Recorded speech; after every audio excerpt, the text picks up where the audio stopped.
Israeli. Prime Minister Benjamin Netanyahu has sent his military aide, Major General Roman Gofman, to Moscow in a high-profile diplomatic effort to secure Russian assistance in negotiating the release of hostages held by Hamas.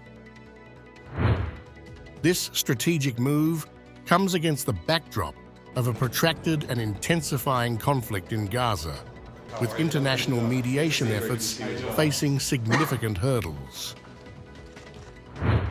Gofman's visit to Moscow, which concluded on September 1st, was focused on advancing discussions over a complex hostage situation involving Alexander Lobanov, a dual Israeli-Russian national who, according to Israeli sources, was reportedly killed while in Hamas captivity.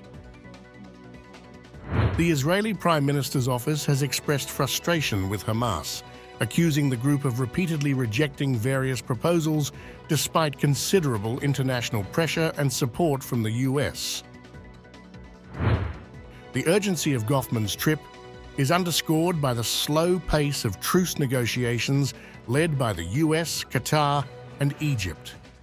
According to a Bloomberg report, the diplomatic efforts to secure a ceasefire and facilitate a hostage exchange have encountered significant delays.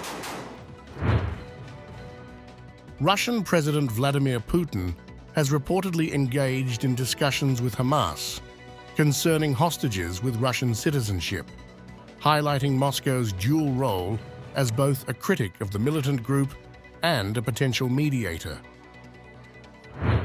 Compounding the diplomatic complexity, Russian Representative Dmitry Polyanskiy has launched a vehement critique of US actions at the United Nations Security Council, UNSC.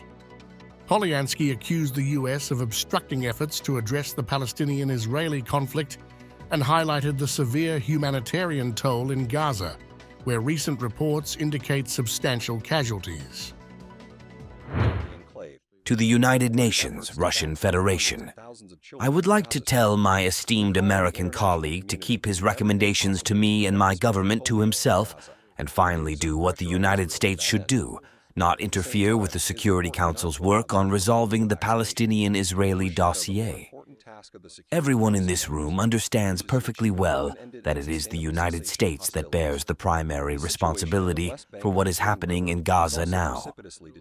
40,000 killed residents are not just amorphous numbers, these are specific human tragedies. If my other colleagues do not have the courage to say this to your face, then I have no problem with that. So live with it.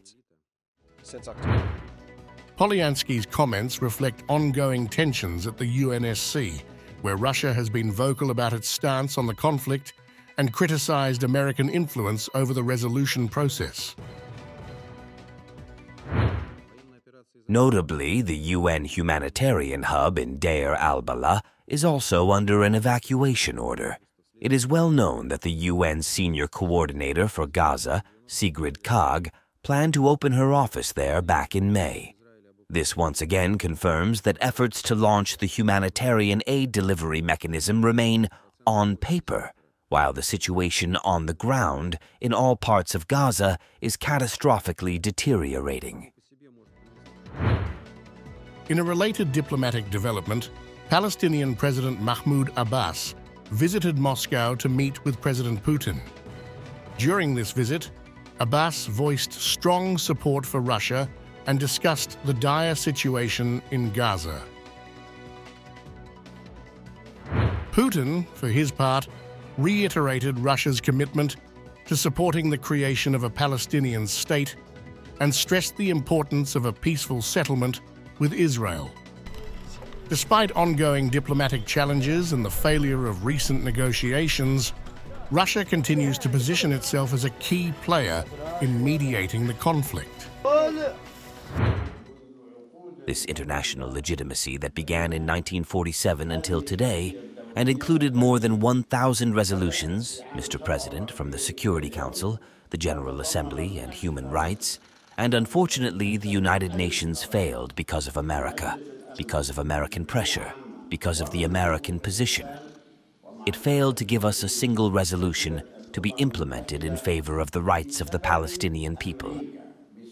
We are with you in what you are suffering from in these days of security crises, and others here and there, supported by here and there.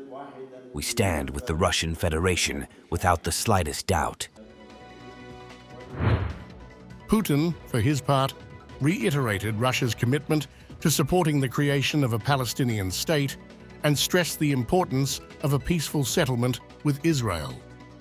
Despite ongoing diplomatic challenges and the failure of recent negotiations, Russia continues to position itself as a key player in mediating the conflict.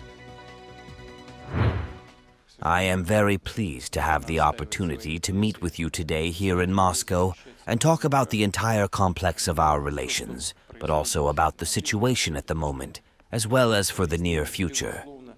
You know that we have always advocated a peaceful settlement. Russia today, unfortunately, must defend its interests and defend its people with weapons in hand. But what is happening in the Middle East, what is happening in Palestine, of course, does not go unnoticed on our part. We have very long-standing, deep ties with the Arab world in general, with Palestine in particular, and we value this very much. And of course, we are watching with great pain and anxiety the humanitarian catastrophe that has unfolded in Palestine. The Kremlin's involvement reflects its broader strategy of engaging with multiple stakeholders to address the complex and evolving situation in Gaza.